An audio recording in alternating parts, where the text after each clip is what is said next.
انتوا دلوقتي بتسمعوا بودكاست منديل، مساحة صغيرة كده نرتاح فيها من دوشة الدنيا ونفكر مع بعض. لو أول مرة تسمعنا، اشترك عشان يوصلك كل جديد. ويلا بينا ندخل في موضوع النهاردة: قوة التسليم.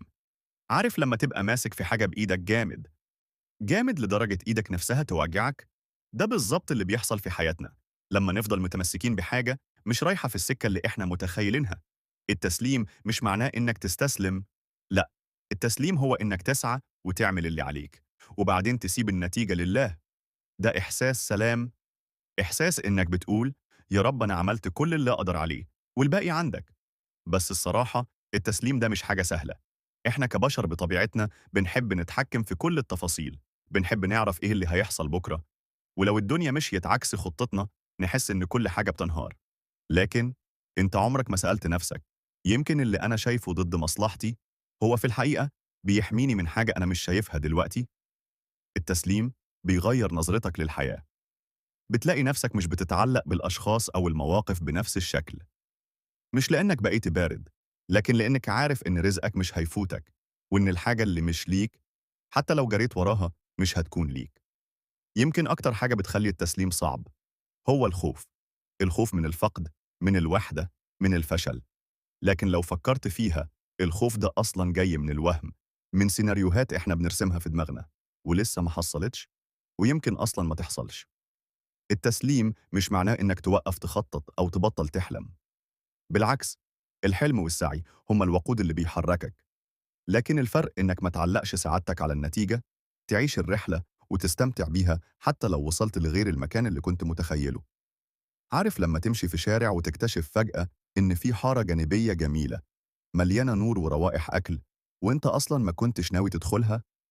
الحياة ساعات بتاخدك للحارة دي، بس إحنا بنبقى مركزين قوي في طريقنا لدرجة ما نشوفهاش.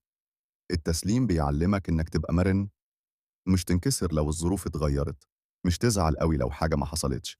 بدل ما تقول ليه ده حصل لي، تقول أكيد ده لصالح حاجة أكبر أنا مش شايفها دلوقتي.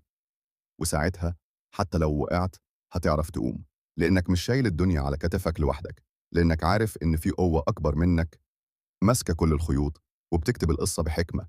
أكتر تحدي في التسليم هو إنه مش قرار بيتاخد مرة وخلاص، هو عادة، تدريب يومي. أول خطوة الملاحظة، راقب نفسك. إمتى بتحس إنك متوتر أو متعصب أو قلق؟ غالبا ده بيكون لأنك متمسك جدا بنتيجة معينة. بمجرد ما تلاحظ ده، خد نفس عميق واسأل نفسك، هو أنا أقدر أتحكم في ده 100%؟ لو الإجابة لأ، يبقى محتاج أسيبه. تاني خطوة الثقة. الثقة مش حاجة بتيجي فجأة، هي بتتبني. زي ما بتثق في كرسي إنك لما تقعد عليه مش هيكسر، محتاج تبني نفس النوع من الثقة في ربنا أو في النظام الكوني اللي بيحرك الأمور. كل مرة يحصل موقف في حياتك وتكتشف إنه في الآخر كان لصالحك، دون ده علشان تفتكره في المرات الجاية. تالت خطوة التركيز على اللحظة. التسليم مش معناه إنك تنسى المستقبل، لكن معناه إنك تعيش الحاضر بعمق. لو دايما مشغول بالمستقبل، هتكتشف فجأة إن حياتك كلها كانت انتظار مش عيش. وفي خطوة رابعة مهمة قوي، وهي إنك تفصل بين رغبتك وهويتك. يعني أنت مش رغبتك ومش أهدافك ومش حتى أحلامك، أنت أوسع من كده، أنت الشخص اللي بيحلم.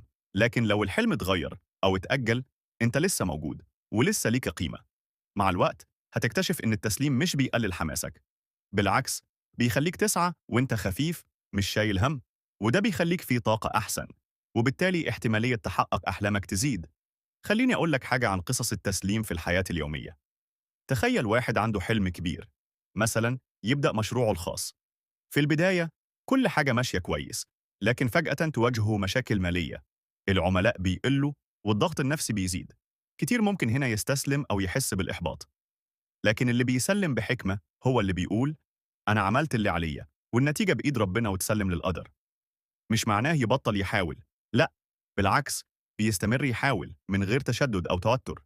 بيبقى عنده مرونة، بيعدل خططه وبيفتح لنفسه أبواب جديدة، وفي نفس الوقت مش بيزعل لو الأمور مش زي ما هو متوقع.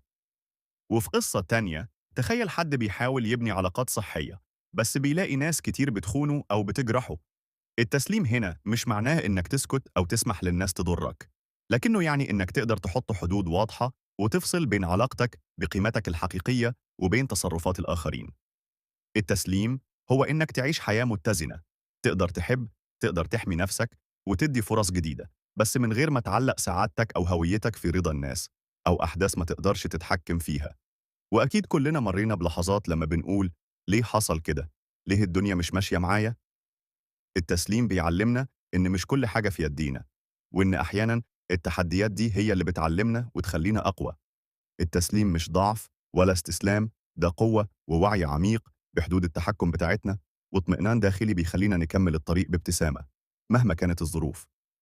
التسليم رحلة داخلية عميقة بتقربك من السلام الداخلي، وتخليك تقدر تواجه الحياة بمرونة ووعي، بعيد عن التوتر والضغط النفسي. ودلوقتي هنكمل مع بعض في خطوات عملية عشان نتعلم التسليم بوعي وراحة نفسية. الوعي بالمشاعر.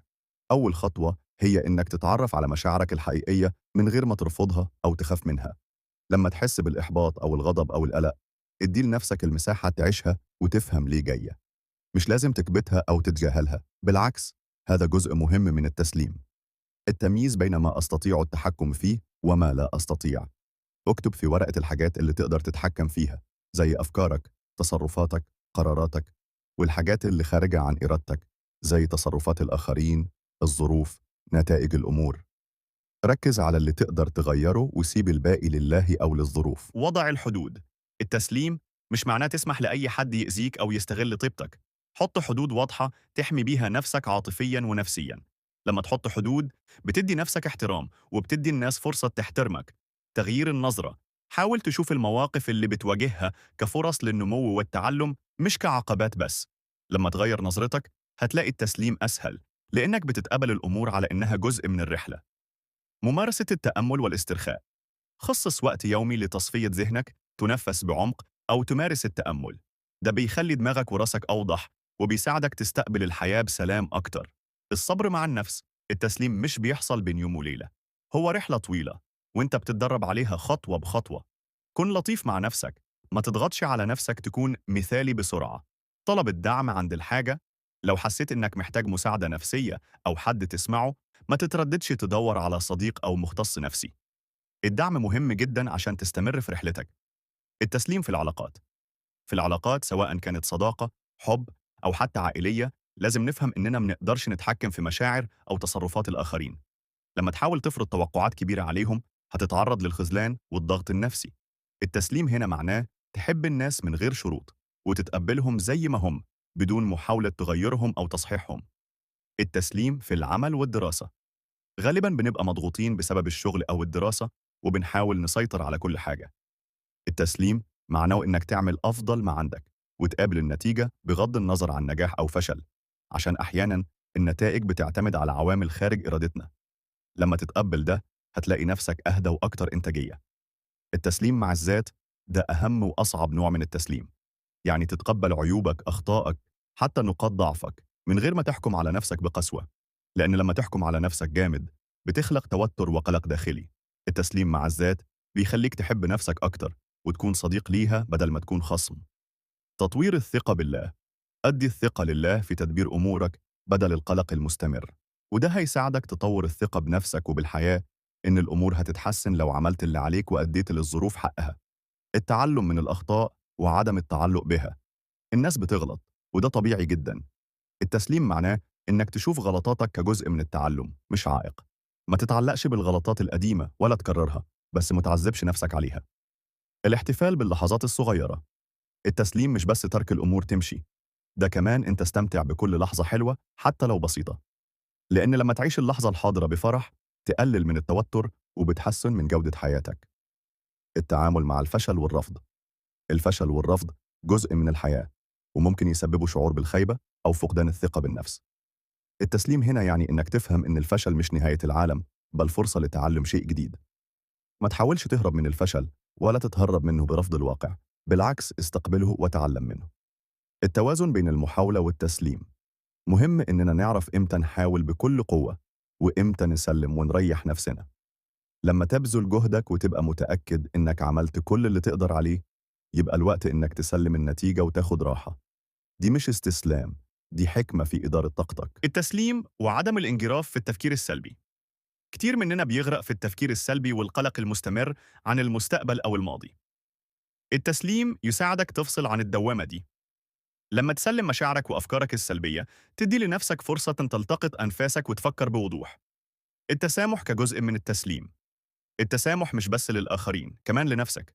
لما تسامح، بتريح قلبك وتفتح باب للسلام الداخلي. التسليم في التسامح يعني إنك تترك حمل الغضب والضغينة بدل ما تأثر عليك. التركيز على الحاضر.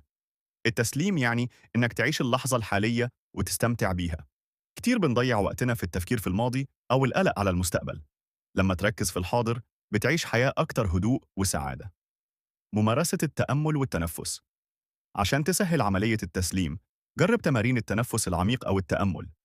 دي بتساعدك تهدي العقل وتريح النفس وتخليك أكتر وعياً لما حولك. الدعم الاجتماعي. لما تحس إن الأمور بتضغط عليك، لا تتردد تطلب دعم من أصدقاء أو عائلة أو مختص نفسي. أحياناً الحديث مع حد بيساعدك تفرغ مشاعرك وتلاقي نظرة جديدة. التحرر من توقعات الآخرين. كتير بنحط نفسنا تحت ضغط كبير عشان نرضي الناس اللي حوالينا ونحقق توقعاتهم مهما كانت. التسليم هنا يعني إنك تفهم إنك مش مسؤول عن رضا الجميع، وأهم حاجة تكون راضي عن نفسك.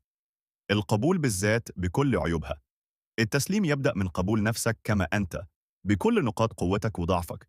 مش لازم تكون كامل عشان تحب نفسك، ولا عشان الناس تحبك. لما تقبل نفسك، تبقى أقوى وأهدى. التعامل مع عدم اليقين.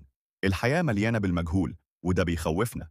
التسليم معناه إنك تتعايش مع الغموض بدون قلق مفرط، وتثق إن كل حاجة هتمشي في النهاية زي ما ربنا ما قدر. تعلم قول لأ. أحياناً بنقول نعم لكل حاجة عشان ما نجرحش حد أو عشان نكون محبوبين، بس ده بيضيع وقتنا وطاقتنا. التسليم بيشمل احترام حدودك وتعلم تقول لأ لما تحتاج. أهمية النوم والراحة. الجسم والعقل بيحتاجوا راحة عشان يقدروا يواجهوا تحديات الحياة. التسليم هنا هو إنك تعطي لنفسك الحق في الاسترخاء والنوم الكافي بدون شعور بالذنب. تطوير عادة الامتنان.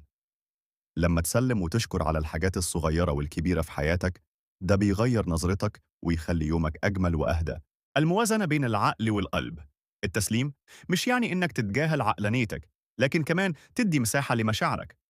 خلي القرار يكون مزيج من العقل والقلب، مش بس واحد منهم. التواصل مع الطبيعة. قضاء وقت في الطبيعة بيهدي العقل ويقربك من نفسك. التسليم هنا يعني إنك تسمح لنفسك تخرج وتتنفس هواء نظيف بعيد عن ضوضاء الحياة. الإيمان بالقدر والتوكل على الله. الراحة النفسية بتبدأ لما تثق إن كل حاجة بيد ربنا، وإن اللي مقدر لك مش هيعدي. التسليم بيدي شعور بالأمان الداخلي. مواجهة المخاوف بشجاعة مش معناه تتجاهل خوفك، لكن تتقبله وتحاول تواجهه تدريجياً. التسليم هو إنك ما تخليش الخوف يسيطر عليك. تقبل الفشل كجزء من الرحلة. كتير مننا بيخاف من الفشل، لكنه جزء طبيعي من التعلم والنمو. التسليم يعني إنك ما تعذبش نفسك على أخطاء الماضي، وتاخدها فرصة للتطور بدل ما تكون عبء عليك. المرونة في التعامل مع التغيرات. الحياة بتتغير باستمرار، والتشبث بالماضي أو بالوضع الحالي بيزود الضغط النفسي. التسليم هو إنك تكون مرن وتقبل التغيرات حتى لو كانت صعبة. التخلص من المثالية الزائدة. لو أنت من الناس اللي دايما عايزين كل حاجة مثالية، التسليم يعني إنك تفهم إن الكمال مش موجود، وإن الأخطاء والعثرات جزء من التجربة الإنسانية. تحرير النفس من الحاجة للتحكم. في حاجات كتير خارج إرادتنا، ومهما حاولنا نتحكم فيها ممكن نزيد تعبنا. التسليم بيخليك تسيب التحكم اللي مش بيدك وتركز على اللي تقدر تغيره. تقبل مشاعر الغضب والحزن بدون لوم. أوقات بنحب نكبت مشاعرنا ونقول لازم نكون دايما مبسوطين، لكن التسليم هو إنك تعترف بغضبك وحزنك كجزء طبيعي من المشاعر، وتتعامل معهم بحنية. بناء علاقات صحية مبنية على الاحترام. التسليم في العلاقات معناه إنك تحترم نفسك وتحترم الآخر، وما تحاولش تغير حد بالقوة، بل تسمح للناس تكون على طبيعتها. المحافظة على المساحة الشخصية. مهما كانت العلاقة قريبة، لازم تحافظ على حريتك ومساحتك النفسية. التسليم بيخليك تحط حدود واضحة، وده بيحمي راحتك النفسية. التوازن بين العطاء والأخذ. التسليم هو إنك تعرف إمتى تعطي وإمتى تاخد، عشان ما تبقاش مرهق نفسك بالعطاء المستمر بدون مقابل. التركيز على الحاضر بدل الماضي أو المستقبل. التفكير المستمر في الماضي أو القلق من المستقبل بيخليك تعيش في دوامة. التسليم هو إنك تحاول تعيش اللحظة وتستمتع بيها. الثقة بالنفس مهما كانت الظروف. التسليم بيبدأ من ثقة داخلية بنفسك وبقدرتك على مواجهة التحديات مهما كانت الظروف صعبة. تعلم أن تقول لأ بدون شعور بالذنب. كتير بنواجه مواقف بنقول فيها نعم بس من غير رغبة حقيقية.